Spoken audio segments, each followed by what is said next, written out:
Listo. Mari Carmen, adelante. Buen día, gracias. Buen día, mi nombre es Mari Carmen Díaz y soy la responsable de todo lo que tiene que ver con español para IAT. El día de hoy les damos la más cordial bienvenida a este segundo conversatorio de una serie de 3, organizado por el capítulo internacional de la International Association of Eating Disorders Professionals, IADEP, con motivo del Día Mundial de Acción por los Trastornos Alimentarios. En esta ocasión, el conversatorio lleva por título De la conexión a la recuperación, estrategias terapéuticas para el tratamiento y la recuperación de un trastorno de la conducta alimentaria. El día de hoy tengo el placer de presentar a nuestras expertas invitadas. La doctora Aridia Vázquez es médico especialista en nutrición, también es especialista en trastornos de la conducta alimentaria, la alimentación intuitiva y la terapia nutricional. Es una conferencista internacional reconocida y sanadora de la imagen corporal con más de 20 años de experiencia en la práctica privada. Directora médica de Renovatus, primer programa bilingüe multidisciplinario en la República Dominicana para los trastornos de la conducta alimentaria.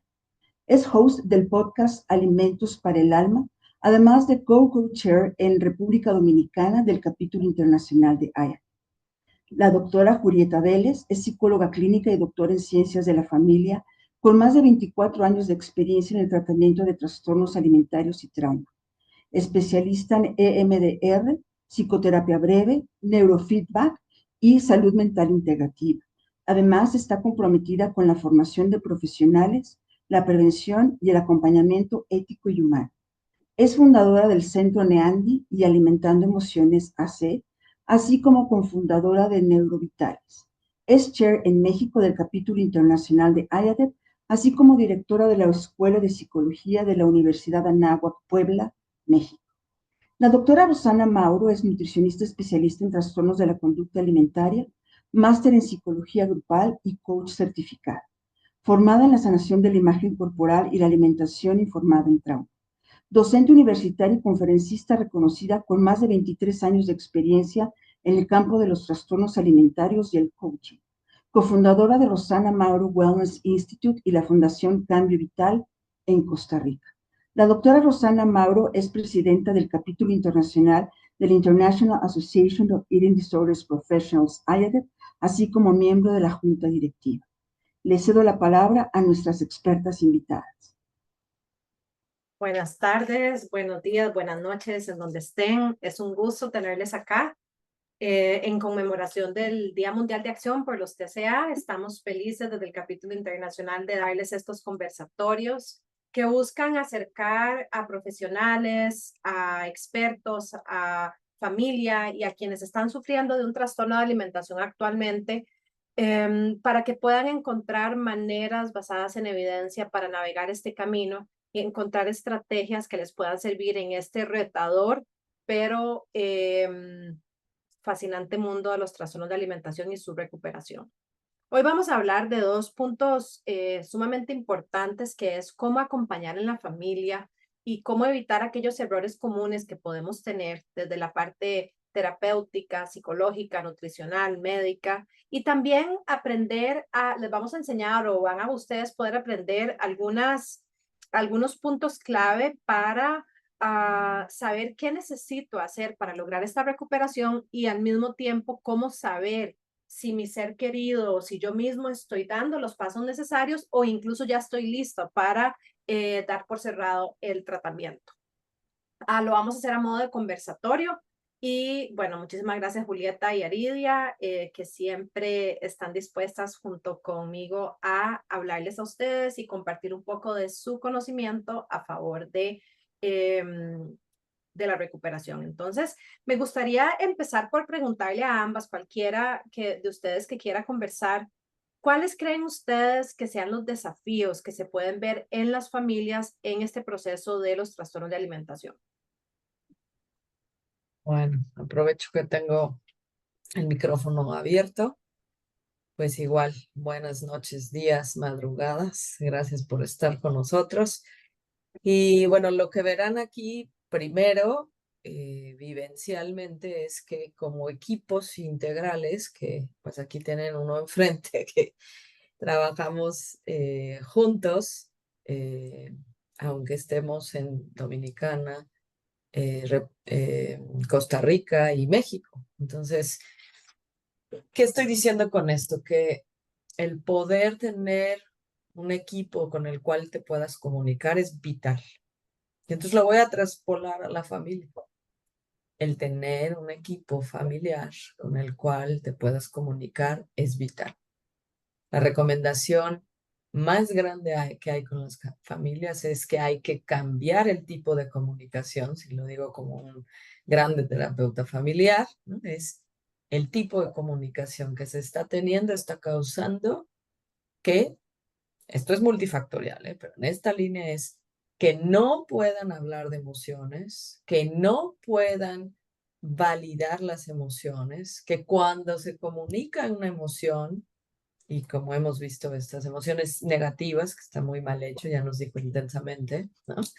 Es enojo, rabia, tristeza, estas que se han catalogado malamente como negativas, que son emociones todas son naturales, todas son humanas.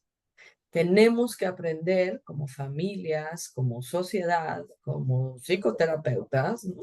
Porque también hay una línea que no tendría que inhabilitar las emociones más fuertes, es poder validar.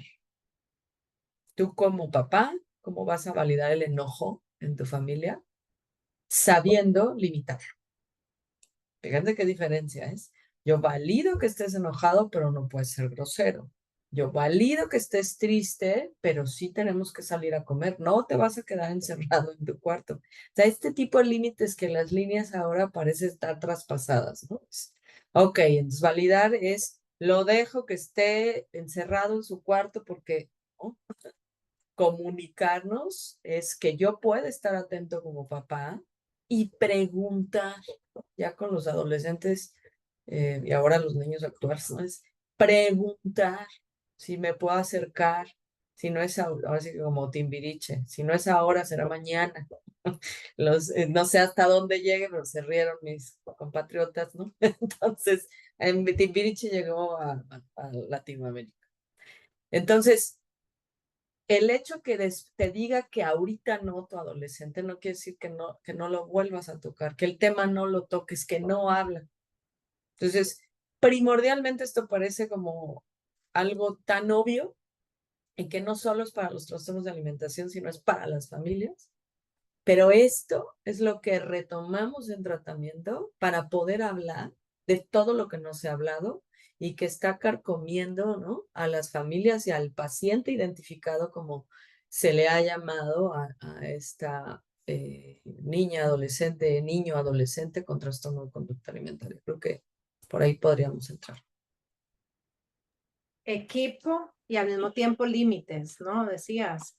Em, no debemos olvidar, siguiendo en tu misma línea, Julieta, que somos equipo a favor de la recuperación y no en contra de nuestro hijo, de nuestro paciente, del que está sufriendo, ¿no? Somos equipo de apoyo, tribu que acompaña para todos juntos sacar adelante esa tarea.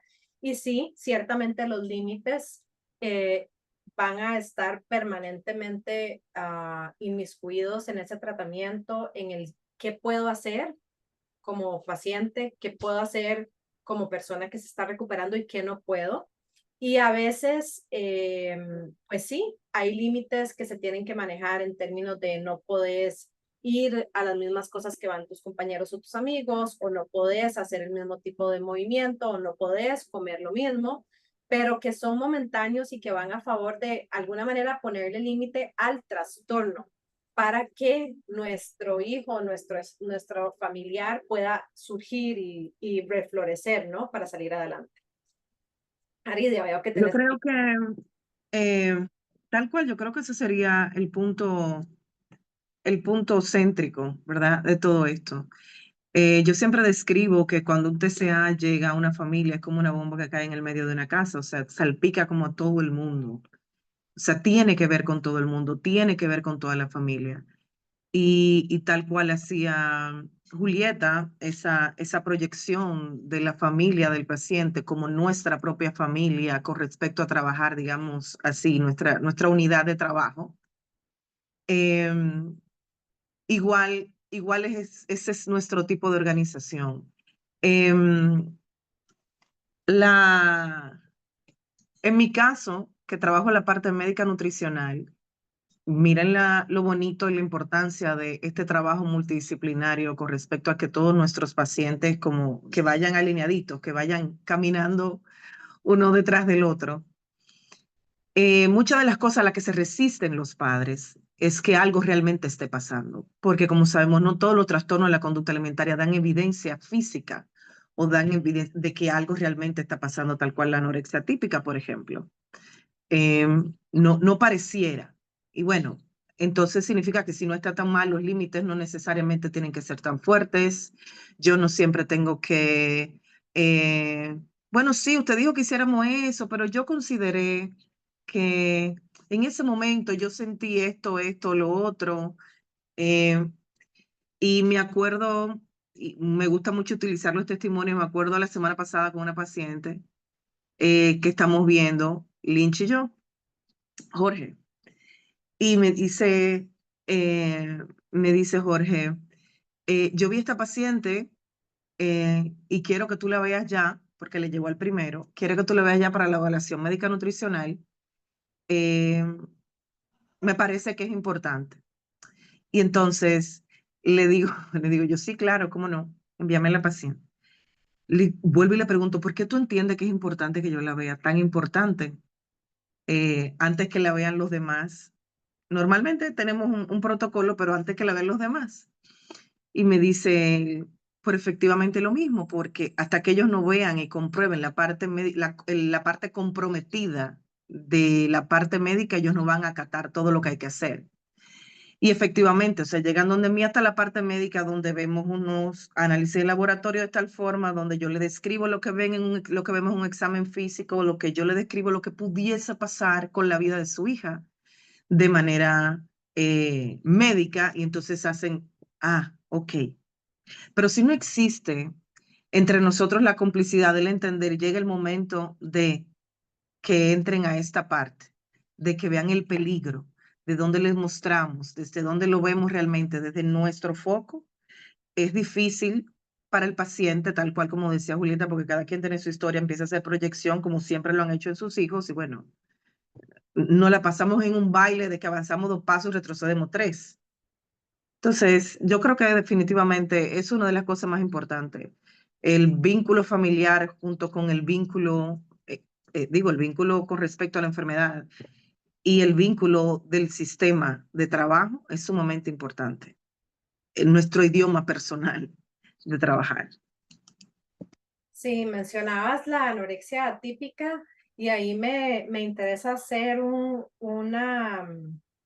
dar un dato impresionante, que es que solo el 6% de las personas que tienen un TCA tienen un peso bajo, ¿no? Lo que Sí. consideramos bajo. Entonces, estamos haciendo un subdiagnóstico gigante y les cuento una historia de una conversación que tuve hoy con una psicóloga conocida que me llamó muy angustiada. Para hacerles corto el cuento, una persona que ella estaba viendo dejó de comer hace 2 meses y 5, 6, 7 veces fue al sistema de salud, a emergencias, y las 7 veces la devolvieron porque su cuerpo parecía ser Normal. normal. Más bien, la gente decía, antes usted tenía un poquito de sobrepeso, ahora se ve muy bonita. Y lo triste de la historia, y lo hago como evidencia y como llamado de atención, es que eh, entró en paro y ahorita está con un compromiso neurológico y no se sabe si va a despertar, ¿no?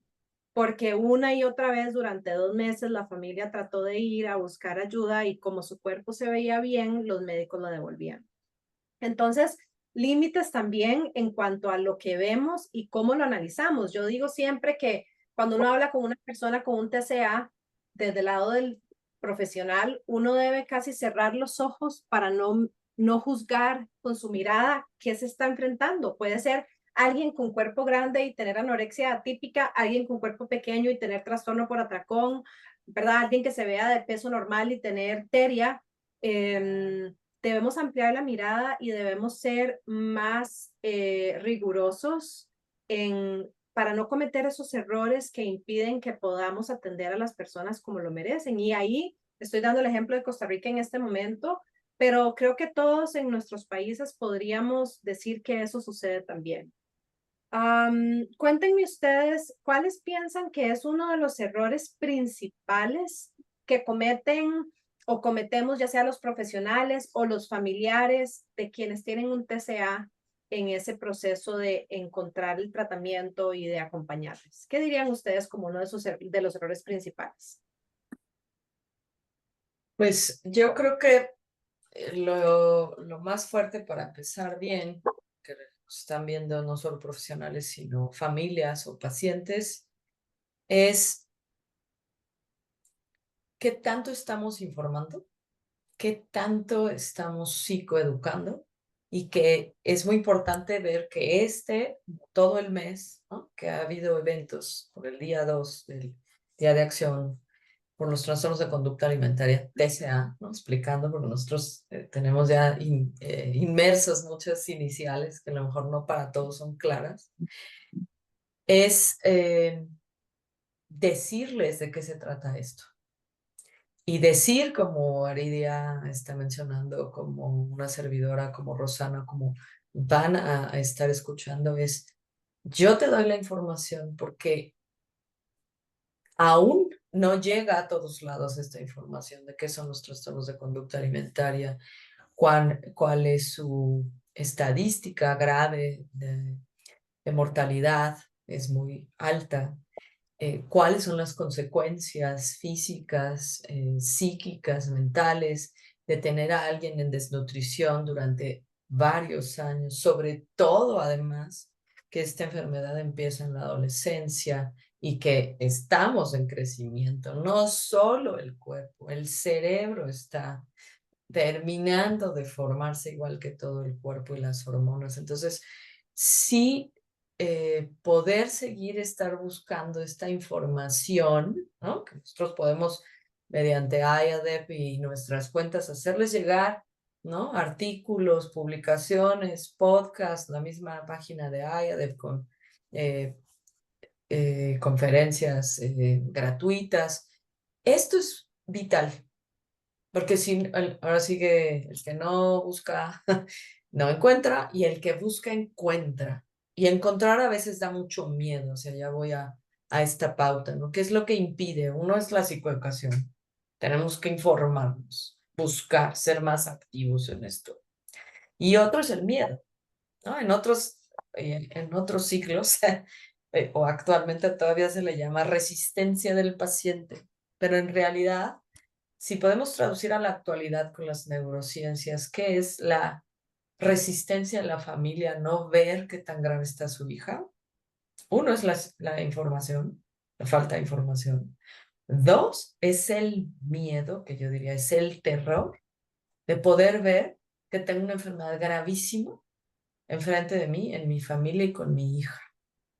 Y que, pues pues ya está mucho tiempo después, y como bien lo dice Rosana, son pocos los casos donde realmente está ese bajo peso, ¿no? Pues no lo podemos ver porque seguimos viendo normopesos, y mientras veo normopesos, y además los que no se han informado en esto, que también son profesionales de la salud, te dicen que todo está bien, pero no son especialistas. Bueno, pues entonces efectivamente me dan alimento hacia esa resistencia, ¿no?, de no ver mi terror. Pero la básica de estas es, porque bueno, hay que decir, pero hay que informar. ¿Qué herramienta les doy a ustedes como familias o a los especialistas para las familias? El miedo es una herramienta del ser humano. Debemos aprender a escuchar nuestro miedo, que normalmente se ve como angustia, como ansiedad, como preocupaciones. Y escucharlo es para poder ser proactivos y movernos a buscar a los especialistas correctos. La mayor parte de las veces los papás saben y dicen, no, yo no siento que esté bien que no coma nada, pero que te digan que está bien. O sea, que no se ha notado en su figura. Pues imagínate cómo estará entonces adentro. Ese radar que es una naturaleza humana en todos nosotros. Si hablamos de superpoderes, los superpoderes es poder escuchar que el miedo es un radar que implica escuchar alertas, y la alerta es la emergencia de que mi hija está grave y tengo que seguirme moviendo. Y si con este terapeuta o este nutriólogo o este médico no veo avances, deba seguir buscando en donde vea avances, ¿no? Warning. Los buenos equipos tenemos avances, aunque a veces se notan lentos, pero porque esta es una Pero enfermedad hay, que parte de la desnutrición. Entonces creo que claro. eso es lo principal. Yo creo también, bueno, tú lo mencionabas, Julieta, un poco, gran parte de la situación de que todo se retrase es el referimiento temprano. Al médico que le llegue, o al nutriólogo, o al terapeuta que le llegue un paciente con un trastorno de conducta alimentaria, yo siempre digo que el héroe no es el que trata de resolver ahí, sino el que refiere primero. Porque si usted no sabe manejar eso, la cantidad de pacientes muy destruidos, digámoslo de esa manera, que llegan luego de haber pasado por tanta gente que, que decidió no referir a tiempo, es una situación. Por ende, es importantísimo el diagnóstico temprano. Todo con tiempo tiene solución y la información es poder. Gran parte también de todo lo que nosotros eh, luchamos, batallamos todo el tiempo y esto que estamos haciendo es para que tengan poder, para que tengan información, para que los padres la tengan, para que cuando ustedes vayan donde un médico y le digan, bueno, es que yo la veo bien, aunque no esté comiendo en la casa, estoy viendo que tiene buen peso y esos análisis laboratorios están bien, ustedes se paren y digan, no, no está bien, justamente haciéndole caso a su intuición y al miedo, como le dice Julieta, a los sonidos de alarma. No está bien, y yo me acuerdo haber visto cuando estaba en una conferencia, en algo que hicieron de IADEP, que hablaron justamente de eso, y esa es la idea. Entonces, información es poder. Sueno muy dura a veces cuando van los pacientes de primera vez a verme, pero yo tengo una frase muy clara que, vuelvo y digo, puede sonar bastante dura, pero yo no dejo de decirla. Porque tal cual nosotros vivimos en una cultura, nuestra cultura latina es mucho de, bueno, como se ve el paciente por fuera, o la familia dice, bueno, si está en buen tamaño, si está esto aquí, pues está bien, está rosadita, está bien, nada está pasando. Y yo siempre utilizo la palabra y le digo a los padres, todo con tiempo tiene solución, vamos avanzando, vamos haciendo lo que hay que hacer, pero a manera general de este tipo de enfermedad es bueno que usted sepa que esto mata. Y se quedan como, sí, mata. Es para que entiendan desde un principio la línea de trabajo, la urgencia cuando yo pido las cosas, el por qué yo necesito tal cosa, el por qué yo necesito lo otro, el por qué no me pueden faltar a la cita. Y le describo médicamente por qué esto mata. ¿Por qué se muere una paciente? ¿Por qué la mayoría de los pacientes que han perdido la vida con bulimia lo hacen abrazados al inodoro? Esa, esa bomba de sodio y potasio, o sea, ¿qué hace todo, cuando sale todos esos electrolitos? Todo eso yo se lo tengo que explicar de por qué un paciente joven hace un infarto y se nos va más rápido que una persona mayor. Y sus hijos están en esa línea probablemente. Entonces, aunque suene duro, información es poder y eso es necesario que lo sepan para avanzar en este tipo de enfermedad que es como una montaña rusa. El mejor día estamos arriba, otro día bajamos, otro día vamos pegadito, otro día. Y es desesperante y es muy fácil que una familia suelte todo o diga, ella estaba muy bien hoy, ayer y pasado, y se olviden un poco y digan, bueno, como esta semana estaba también, la semana que viene vamos a ahorrarnos eso y que no vayan.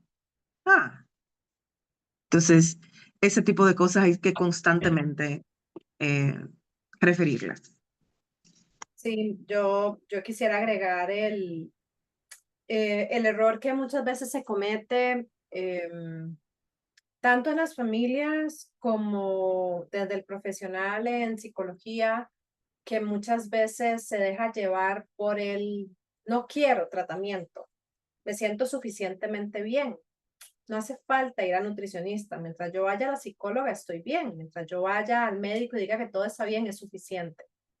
No hay recuperación exitosa sin que los indicadores, digamos, normalización del metabolismo y normalización de síntomas físicos mejoren. Y eso no tiene nada que ver con el cuerpo. Podemos tener en desnutrición una persona que se ve completamente sana, supuestamente, o que pueda cursar incluso con un cuerpo más grande. Entonces, debemos recordarnos que una de las características de los trastornos de alimentación es que a veces la persona no se da cuenta que tiene un problema. Y ese es uno de los principales rasgos que nos debe alertar de que necesita ese tratamiento, ¿no? Entonces, si nos escuchan familias o profesionales que estén dudando de tener que ser la mano dura que dice, tenés que ir a tratamiento aunque no querás, y tenés que ir al nutriólogo o al nutricionista todas las semanas, y tenemos que ponerte límites y comer la comida, y tenemos que acompañarte si vas al baño, eso es lo que hay que hacer. Porque ese límite que, como decía antes, se le pone al TCA, es el que luego nos permite tener de vuelta a esa persona desde su parte sana, eh, volviendo a ser quien era o reconstruyendo su vida. Y otro error que quería comentar es el de, esto solo le pasa a chicas adolescentes. Cada vez más estamos viendo la aparición de trastornos de alimentación desde personas muy pequeñas hasta mujeres y alrededor de la edad perimenopáusica, menopáusica, por encima de los 40, con mucho más fuerza.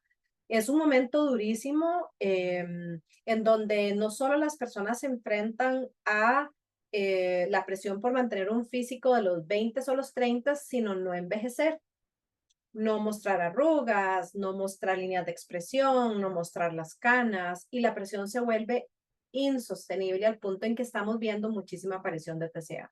Entonces, debemos tener la mente súper abierta para entender que cualquier persona se puede enfermar de un TCA y no sabemos si es que lo viene arrastrando desde la adolescencia o que se inició a los 40, a los 50, pero es una posibilidad real.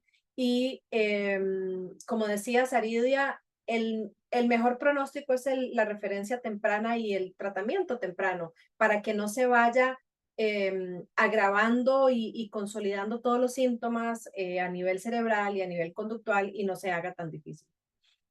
¿Qué dirían ustedes que es una herramienta central que puede tener un profesional de la salud, además de la educación continua, si está viendo a un paciente con TCA y quiere dejar una huella, y tal vez no es especialista, pero quiere hacer un cambio, o ayudar, promover un cambio en la persona? ¿Cuál es una de esas herramientas centrales? Bien, bueno, es una pregunta así como complicadísima, ¿no? Eh, a ver, porque, bueno, incluso aquí me salió en el chat ya una pregunta que habrá espacio para las preguntas que hay en quienes nos están escuchando, ¿no? Es, ¿cuál es la herramienta que debe tener alguien que no es especialista? La alianza terapéutica se ha dicho, y no solo dicho, sino se ha investigado con muestras muy grandes de pacientes en general, no necesariamente trastornos de alimentación, pero que la recuperación tiene que ver con que, pues no es el famoso clic, voy a quitar ese tabú, porque justo hay papás que dicen, no hace clic con el terapeuta, ¿no? Que está en recuperación de trastornos de conducta alimentaria. Yo les digo, miren, aquí independientemente que si voy a quitarme, no sé, como el sueño o el insomnio o algo más, psicoterapia, aquí, como bien se dijo, tomando en cuenta la respuesta de la pregunta anterior, hay que ponerle límites a la enfermedad. Entonces, claro que sus hijos, sus hijas o el mismo paciente adulto no le va a caer bien el terapeuta que va a entrar a ponerle límites a la enfermedad. Y es, si comes, si cumples el plan, ¿no? Si te vigilan, ¿no? Se cumple el plan tal cual es, ¿no? No puedes ir al baño después de comer inmediatamente, ¿no? Evitando estas purgas, o sea, todos los cuidados y los límites a la enfermedad. Por supuesto que lo que primero dicen los pacientes es, no, me cae bien, no puedo, no estoy a gusto con esta terapeuta, ¿no? O con este doctor. ¿Por qué? Porque es quien pone límites a esta parte, vamos a hablar, por eso decimos, está la persona y está la enfermedad con su ciclo adictivo. Y los ciclos adictivos necesitan frenos. En los internamientos o ambulatorios se necesita parar, ¿no? Parar cero los vómitos, parar a cero la restricción, parar a cero, ¿no? Todo el tipo de purgas que haya, parar a cero los atracones, parar a cero las idas al baño. Entonces, teniendo esto claro, bueno, yo soy un terapeuta que no sé de todo esto, que es complicadísimo, ¿no? Poder dirigirlo y decir, bueno, es que yo estoy siendo muy comprensivo con el paciente, pero sí, pero no le pones límites. Entonces, el equilibrio es, la alianza terapéutica no solo es ser lindos con los pacientes. La alianza terapéutica y su fuerza es el apego seguro. Que el apego seguro es que un padre, me voy a ir hasta allá porque nosotros replicamos esos papeles en la alianza terapéutica, que un padre tiene todo el amor y cariño a sus hijos y es capaz de limitarlo diciéndole no, no, que tanta falta hace en la sociedad actual. Ay, es que pobre, es que el corazoncito se le rompe. No, la pauta es que los padres, ¿no? Deben tolerar la frustración que implica ver a un hijo sufriendo por tu no, pero que en realidad es sufrimiento, que es frustración y que le va a agrandar la ventana de tolerancia a tolerar la vida, a tolerar, ¿no? Que implica quedarse con el alimento adentro, que en realidad voy más allá. La incomodidad es poder estar con la incomodidad del enojo, con la incomodidad del miedo, con la incomodidad de la frustración, con la incomodidad de la tristeza. Y entonces, ¿no? Tú, pues sí, para un adolescente el malo, te odio, te azoto la puerta. Así hay que decirle a nuestros pacientes, papás, te va a azotar la puerta y tú vas a estar muy feliz porque entrar a la adolescencia en los trastornos de conducta alimentaria, que es algo que se detiene con la enfermedad, es un signo positivo. Que, ¿no? Que te azote la puerta, que te diga que injusto, que te diga es parte de la vida y desarrollo adolescente, a que te lo diga no comiendo, a que cierre la boca, a que no ingiera nada y que de esa manera te diga no estoy de acuerdo. Es bien importante, ¿no? Externalizar para poder recibir límites, a internalizar la agresión y de esa manera hacer cutting, hacer purgas, hacer... Entonces creo que quien no lo sabe es poder hacer ese apego seguro para buscar un equipo a quien canalizar y poder trabajar con ellos, si se quiere aprender. Y lo más importante, supervisar. Así yo quiero hacer mis pininos, pues formarme, supervisar, hacer. Eso es lo que diría. Yo creo que em, igual, me parece que los límites es una de las cosas más importantes. Pero también es, creo que lo mencionaba Julieta ahora también, es poder hacer una diferencia, hacer entender al padre la diferencia. Este es su hijo y esta es la patología. Este es su hijo y esta es la patología. Yo creo que es algo que yo no me canso de repetir, porque eso le baja bastante los niveles de frustración a los padres, entonces me ayudan a trabajar mejor. No están acostumbrados a ver a sus hijos eh, tirando los platos, siendo más agresivos. Acuérdense que el cerebro desnutrido piensa y actúa totalmente diferente. Y cuando empezamos a mostrarle eso a los padres, no es su hijo, es la patología, no es mi hija, es la patología. Empiezan a tener mucho más empatía. Y al tener más empatía entienden que es una enfermedad con todas sus letras y no necesariamente estamos hablando de una rabieta que se va a calmar eventualmente o que necesitamos calmar o como tenemos este tipo de cultura, ¿verdad? Que digamos, pero bueno, ¿cuál es el problema? El problema es comida, comida hay. Ella se le va a pasar eso. Si tú me la dejas un fin de semana en mi casa, dirían las abuelas o alguien más, vas a ver cómo eso se soluciona rápido. Entonces, yo creo que una de las herramientas centrales es hacer entender que hay una enfermedad y que está la patología y está su hijo. Son dos cosas diferentes. Entonces, su niña o su niño, que normalmente era de tal o cual manera, en este momento no está siendo él porque está viviendo esto. Entonces, ahí bajan un poquito las defensas, las culpabilidades, la proyección hasta el ego, muchas, muchas cosas que hacen que todo fluya, que se trate con más empatía, aún dentro de los límites, tal cual decía Julieta. Eh, a su hijo quizá a usted le costaba ponerle límites, pero a la patología sí se lo puede poner. Entonces, sí. Entonces, es más fácil hacerle esa división mental para que puedan ellos trabajar, que son nuestros primeros ayudadores. Sin esas manos no tenemos nada realmente. Hasta ahí pienso. Sí, y pensaba yo que esos límites implican que a veces tengo que pedirle a mi ser querido que haga cosas que no quiere hacer. Y eso va a implicar enojo, frustración, a veces un conflicto que puede terminar en que la persona tire cosas, insulte, y si eso es necesario, eso se hace. No debemos tener miedo a que la imposición de límites genere conflicto, porque lo raro en recuperación de un TCA es si no hay conflicto, lo contrario más bien.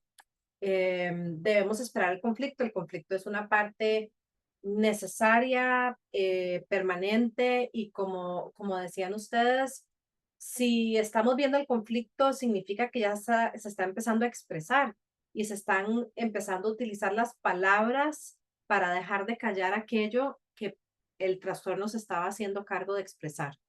Entonces, ahí viene otro punto importante que diría yo que es una de las herramientas más fundamentales, que es yo aprender como adulto, como compañía de mi ser querido, a manejar mi propia frustración, que ahora ya no disfrutamos tanto de los tiempos en conjunto, que ahora tenemos gritos por acá, por allá, que ahora las comidas no son divertidas, que ahora no podemos ir al viaje, no podemos ir al paseo que queríamos. Y eso genera una crisis en la familia, que es una crisis necesaria para luego poder avanzar y tener una vida que tiene mucho más sentido para la familia, pero que por un momento vamos a estar incómodos. Esto no es solo de la persona que lo sufre, sino que es de todo su entorno familiar y todos debemos unirnos como una tribu para ir avanzando. No es un camino fácil, podríamos decir, pero si le preguntamos a las personas que han tenido un trastorno de alimentación, en el 100% de las veces nos van a decir, valía la pena. Que en el momento no se siente, pero que vale la pena, vale la pena. Y aquí teníamos un comentario en el chat de estas situaciones tan difíciles, ¿no? De cuando nos dicen, pero si no parece que estás enferma, no parece que tienes un TCA, ¿cómo es que estás diciendo que no puedes hacer esto o lo otro, o no puedes cumplir con una tarea por el TCA? Alcemos la voz y digamos, sí, tengo un TCA, sí, me puedo ver de distinta manera, sí, eso no significa nada. Pongamos en evidencia aquello que está dejando al descubierto el desconocimiento y no callemos aquello que debemos denunciar, porque es a partir de esas denuncias que logramos que la cultura cambie, que el médico de emergencias conozca un cuestionario básico o los síntomas específicos que denotan que una persona está vomitando o que está restringiendo, que el psicólogo pueda ir más allá de la ansiedad o la depresión y pueda detectar un TCA, que el nutricionista, en vez de recetar una dieta a la persona con atracones que le dice que no se puede controlar, más bien pueda entender que hay un trastorno por atracón y que la voluntad no tiene nada que ver. debemos hacer voz a estos errores comunes para que podamos avanzar en conciencia y de esa manera detección temprana y tratamiento. Ahora bien, ¿cómo como familiares de una persona que se está recuperando, cómo podemos saber que la recuperación va en buen camino y que estamos avanzando en el proceso? ¿Qué dirían ustedes desde sus áreas que puede hacer ver a las familias o a quienes acompañan a su ser querido de que, ok, vamos lento, pero vamos seguros? ¿Qué empieza a suceder? Para dar idea, para switchear.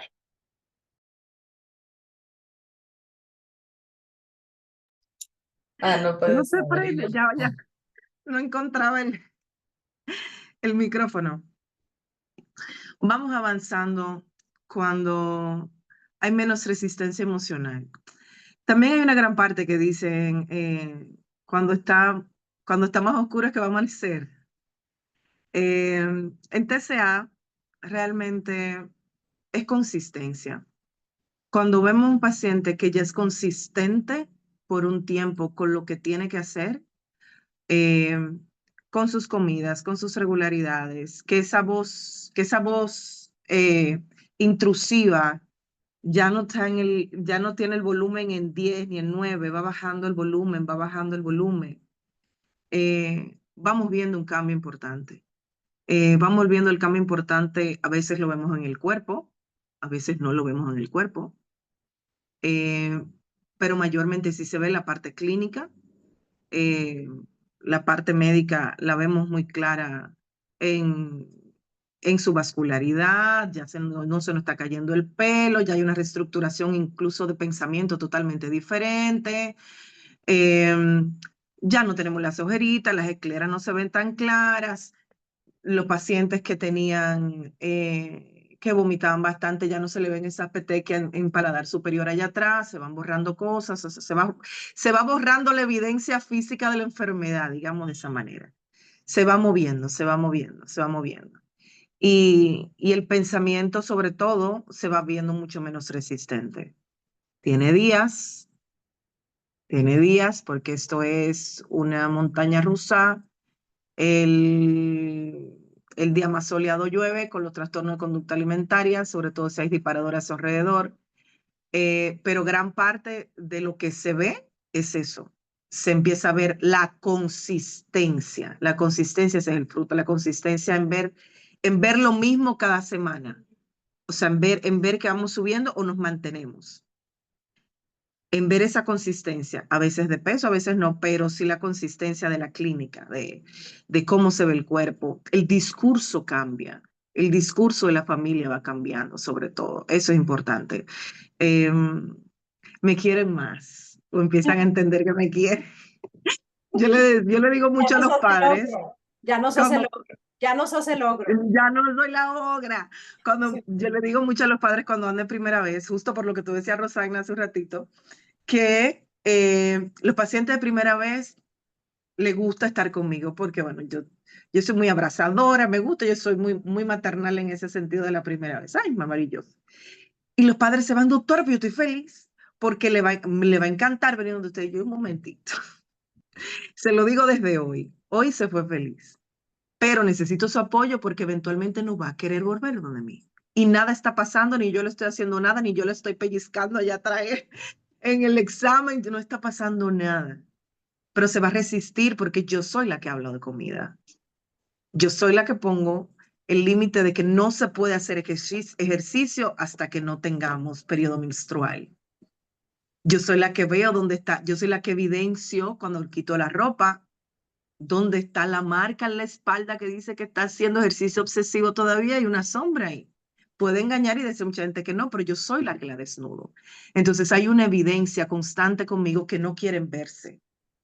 Eventualmente no van a querer verse, entonces también yo soy la que llevo los reglamentos de comida. No van a querer venir. Le van a decir de todo después, que pensaban que yo era muy buena, pero resulta que no. Todo, Se equivocaron. todo eso, entiéndame. Y después, bueno, entonces cuando ya pasa esa etapa, que ya me llevan regalitos, que ya mi doctora vine a verla, pasé a verla, a buscar mi abrazo, y yo, vamos caminando. Entonces, pero hasta la resistencia, vamos saliendo, pero la resistencia de no ir y como quiera ir es el avance también. Sí, en esa misma línea yo agregaría que vamos viendo a la persona resurgir, la empezamos a conocer ya con su individualidad, ¿no? Ya es la persona que expresa una opinión, pero no desde nada me interesa, nada me parece, sino desde tengo este punto de vista, quisiera que usted me ayude a entenderlo, ¿no? Hay un cerebro pensante que está racional y que está dando ideas y está argumentando. Vemos a una persona que muestra preferencias de comida, algo tan sencillo como volver a comer alimentos que disfrutaba. Ya el improvisar, que mi mamá hizo un pan o hizo unas galletas y poder comer de eso ya no es una lucha y ya no es arrastrarte y convencerte para que lo comas, sino que se va integrando a la cultura familiar y a la tradición.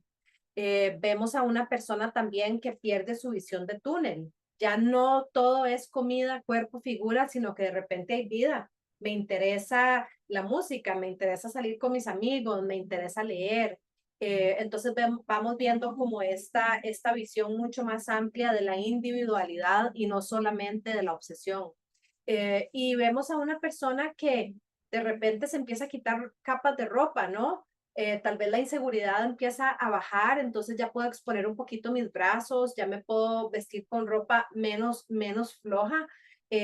A mí me llama muchísimo la atención cuando veo a mis pacientes al inicio, casi que se les está cayendo la ropa y está la distorsión cuando es una anorexia restrictiva, que la sienten pegada al cuerpo aunque esté nadando, ¿no? O la persona con bulimia o con trastorno por atracón que va sintiendo un poquito más de seguridad en su cuerpo y va exponiéndose a mostrar un poco su físico, ¿no? Son tantas las señales, pero esas sutilezas que nos ayudan, que a partir de las cuales los familiares y nosotros mismos, que debemos ser más que un profesional y ser un compañero de proceso, vamos viendo que la persona se está asomando y que ya no tenemos a alguien casi que tomado por el TCA, sino que es alguien vivo que está ahí, que se expresa, que viene, que opina y que va mostrando su verdadero ser. Adelante, Julieta. Claro, bueno, siempre podemos completar que pues sabemos que estamos de acuerdo y trabajamos en equipo en muchas cosas. ¿Cómo podríamos ver el avance muy claramente? Retomo tus palabras, Rosana, es porque podemos ver vida en el paciente. Van a decir, oye, pero no está muerto. Exacto. No está muerto, no están muertas, pero sí están en sistema nervioso autónomo en un modo de sobrevivencia o supervivencia. Y el modo supervivencia es fight, flight, freeze, lucha, huida, congelamiento. Y esto es cuando está completamente en acción la enfermedad. La enfermedad, creo que sí me escuchó porque creo que se fue la cámara. Pero Te escuchas, pero no te ves. Ya, sí, ya ya, te vimos de vuelta. Sí. déjenme cambio porque hizo de las suyas mi cámara 1, a la cámara 2. Te vemos en la cámara 2, sí. Sí, volteo para acá, pues. Eso. Eh, entonces, prácticamente estar en supervivencia tomado por las acciones, conductas y sintomatología de la enfermedad es lo que vemos cuando están completamente tomado, esa palabra me gustó, tomado por la enfermedad. Entonces, ¿qué estoy haciendo? Sobrevivir. ¿Cómo sobrevivo? Fíjense qué importante palabra decir. Sobrevivo mediante la restricción de la anorexia. Sobrevivo mediante la purga o métodos compensatorios. Sobrevivo con los atracones. Sobrevivo con el conjunto cíclico de mi enfermedad, anorexia, bulimia, trastorno por atracón y sus familiares, trastornos de alimentación no especificados. Sobrevivo. No sé quién soy sin la enfermedad. Entonces, no hay identidad. Entonces, psicológicamente lo que debemos asomarse primeramente para ver avances es que todo lo médico, lo nutricional vaya mejor, pero psicológicamente que obviamente se ven pues más chapeaditas, ¿no? Cognitivamente, obviamente, si hay más comida, piensan mejor. Esto es vital. Pero no hay que olvidarnos de las emociones. ¿Cómo se acomodan las emociones cuando yo me renutro? ¿Cómo se acomodan las emociones cuando dejo de tener dolor o taquicardia o calambres, ¿no? O esta náusea o colitis de cualquier cosa que me coma, porque pues, obviamente todo se fue deteriorando, o tengo gastritis, o cualquier cosa me hace daño. Y entonces, claro, la enfermedad dice, ¿ves? Te hace daño, ¿no? O sea, ¿cómo psicológicamente el estar con más fuerza física y cognitiva, también, ¿no? Me hace sentir más seguro. Número uno. Si yo estoy muriéndome de hambre, starving es mejor en inglés, ¿no? Es como, si no puedo más, pero además no como porque está prohibido comer, mi enfermedad me hará pensar que si como engordo, lo cual sabemos es un pensamiento irracional. Pero mi sistema nervioso autónomo que le falta comida y que domina, que necesita comida, está completamente en alerta roja de necesitas comer, a ver cómo le haces para comer, y está completamente entonces si no hay comida, que no sabe que tú mismo no se la das, si no hay comida, tengo que estar en posiciones de pelea, de huida o de congelamiento. Esto es una alerta de guerra. No hay comida. Entonces, ¿qué emociones van a estar presentes en la enfermedad? Ya suena mejor, ¿verdad? Rabia. Cuando tengo hambre, aunque no lo acepte en mi enfermedad, mi sistema sí lo sabe. Tengo muchísima rabia. Tengo muchísima frustración, tengo muchísima desesperación, tengo mucha ira, tengo mucho enojo. Y además debajo de eso tengo mucho miedo. Porque quien está muriendo de hambre, hablando de supervivencia en sistema, que el sistema está sufriendo para darle comida a tus pensamientos, a caminar, a que lata tu corazón, a que funcionen tus riñones, tu hígado, todo este eje, cerebro, corazón, estómago, ¿no? Está unido y hay muchísima investigación en neurociencias. Si las vísceras dicen no hay, la alerta del nervio vago es a correr. ¿Cómo corro? Haciendo lo mismo. Esa sintomatología es, hay un peligro, el peligro está ahí y yo me aprendí a defender no comiendo. Wow, explicar esto así es muy novedoso, pero es muy importante. ¿Por qué? Porque tengo que comprender que estoy sobreviviendo y no viviendo. Y que si yo como persona quiero recuperarme y quiero trascender, necesito un sentido de vida, no de sobrevivencia. Necesito darle voz al miedo y poder abrazar el miedo y dejar de tener terror. Poder abrazar mis emociones. Poder estar ahí para mí. Y creo que con esto puedo contestar esta pregunta que está en el chat. Ya hicimos de todo, ¿no? Está todo el equipo integral, yo diría, bueno, que sea un equipo integral, pero de especialistas, ¿no? A veces está todo el kit, pero ni se comunican, ni se hablan, ni son especialistas. Pero también cuando hay especialistas, ¿no? Entonces tenemos que pensar o en un internamiento. Y hay casos que pero ya pasó 4 internamientos. Vamos a estos casos crónicos que tenemos que pensar en herramientas extras que se llaman el abordaje psicoterapéutico del trauma complejo. Hay un trastorno de conducta alimentaria evidente, pero esta personita, además de eso, tiene trauma complejo y por eso no ha podido avanzar en el trastorno de conducta alimentaria. Tenemos que ver, ¿no?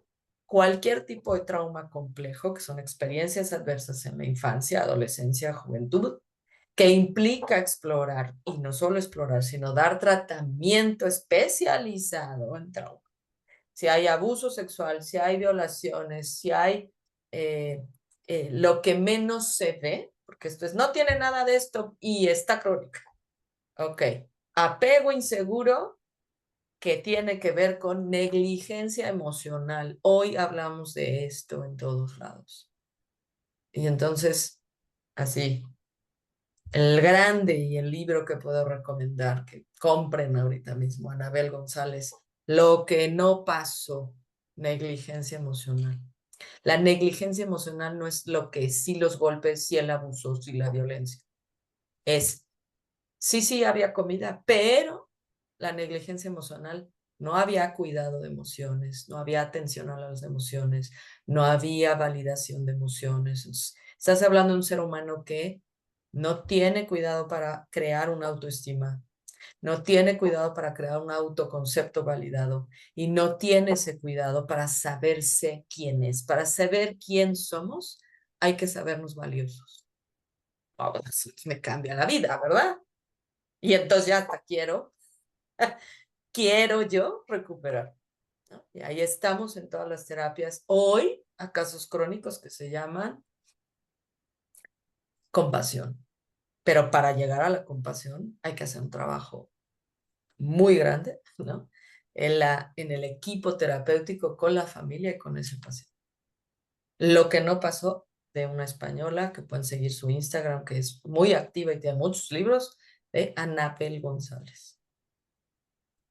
O sea que lo que estoy diciendo es que empiezan a surgir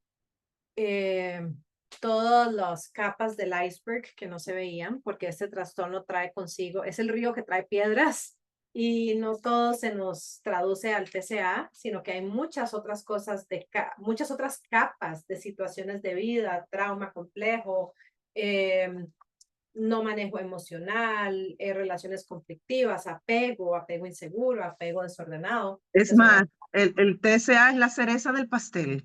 la cereza del pastel. Entonces, se pone peor muchas veces antes que se ponga mejor. Y eso no nos debe asustar.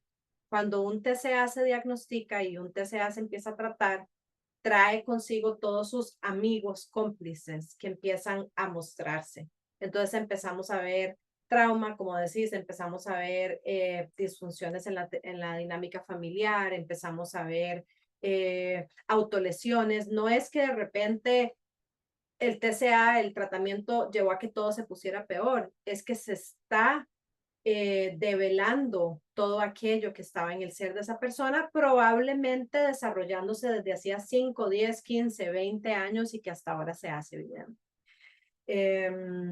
Si me permites, y agregaría, ¿no? Es la parte interoceptiva, que es la de poder ver las señales internas que implican hambre, saciedad, frío, calor, pero que implican la neurobiología de las emociones, que es, sé que estoy triste, tengo dolor, tengo enojo, tengo rabia, tengo frustración. Es la interocepción la que está lastimada en los trastornos de conducta alimentaria y en trauma complejo. Entonces, estos dos, hablando de los trastornos que están, ¿no? O que se desarrollan en las personas, están dando, como dices, 10 años, 15, bueno, desde pequeños, que no me enseñaron a hablar de las emociones, a sentirlas, a identificarlas. Eso pasa en los trastornos. No sé cuando tengo enojo, yo termino en el baño purgándome.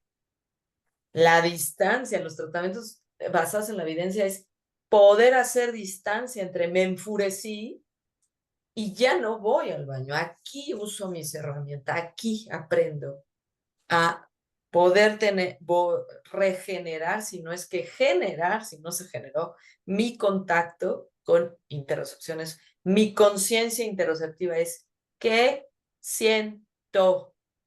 Y siento no son solo emociones, sensación de dolor de estómago cuando me enojo, ¿no? No es estoy gordo.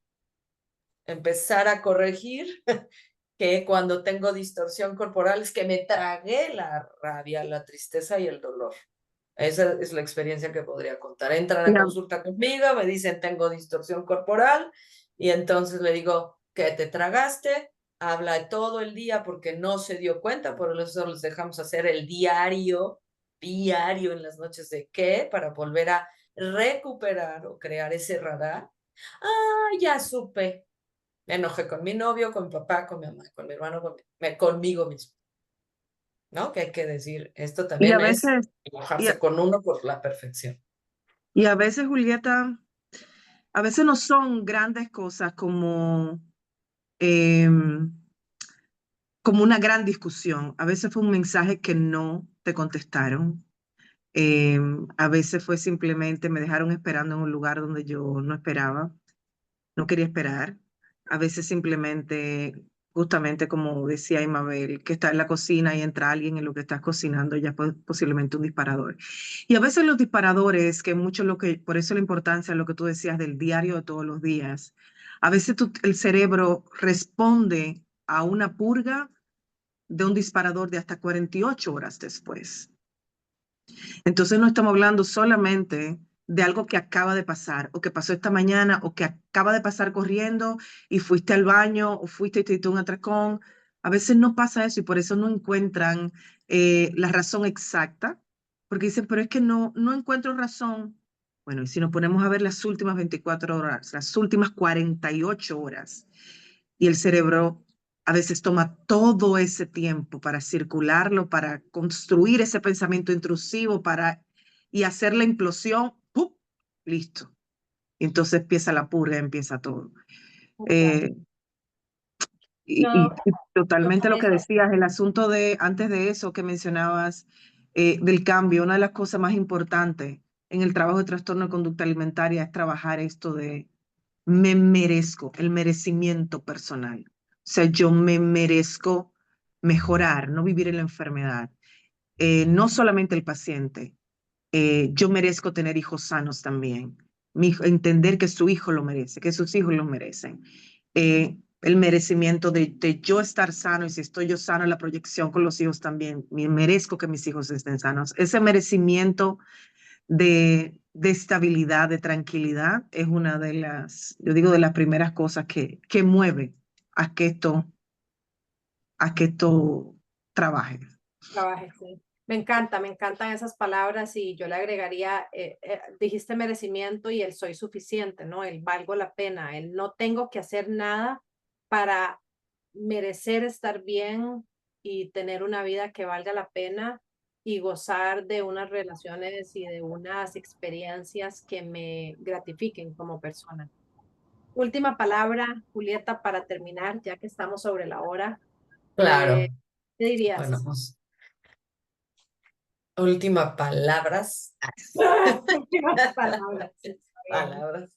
No, mira, todo lo que acabas de decir, cantaría Mabel o todos los que estén aquí en padecimiento de un trastorno de conducta alimentaria, decir justo que retomar lo que estamos diciendo es, no es el alimento, no es el estar en medio, no es la dieta, no es lo que hacen con el alimento, es tú, Mabel, y todo paciente que padezca un trastorno de conducta alimentaria, mereces una vida sin estar pensando en que el alimento te la hace válida.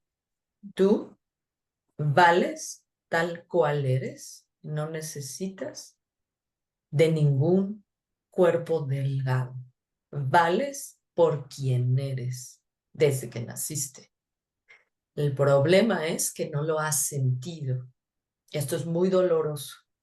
Es más fácil pelearnos con la rabia que me hace sentir el alimento que se preparan o la dieta que se quitan, a poder encontrarnos que hay que tener un buen acompañamiento terapéutico para decir, me duele sentirme vulnerable como ser humano de todo lo que no tuve, pero que yo te digo, hoy como adulto puedes tener y darte tú misma, porque eso podemos hacer cada uno por nosotros mismos. Y aquí Eso, estamos para seguir escuchando. eso. Con esas palabras creo que podemos terminar porque recoge el sentir de las tres, estoy segura, y es lo que hemos ido repitiendo y que profundamente nosotras que llevamos tantos años en esto creemos y confiamos para nuestros pacientes. Sos suficiente, vale la pena construir una vida con sentido y lo puedes lograr siempre. Yo creo que yo diría también que pelea, Vale pelea la pena. siempre. O sea, vete de frente, pelea siempre, siempre, no bajes los puños, pelea por tu vida todo el tiempo. Eso No es. te dejes, te va a llegar días de baja, que es normal.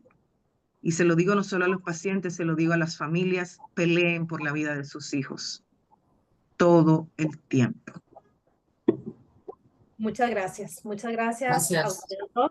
Gracias a todos los que estuvieron acá, los que nos ven por redes. Un abrazo. Sigan adelante, vale la pena. Y gracias por asistir. Hasta luego. Les agradecemos mucho su presencia el día de hoy y les invitamos a participar en el tercer y último conversatorio de esta serie, el cual tiene por título Más allá de los mitos, herramientas prácticas para las familias que atraviesan un trastorno de la conducta alimentaria, que se llevará a cabo el viernes 27 de junio a las 12 horas, tiempo del este. Muchas gracias. Muchas gracias. Feliz noche.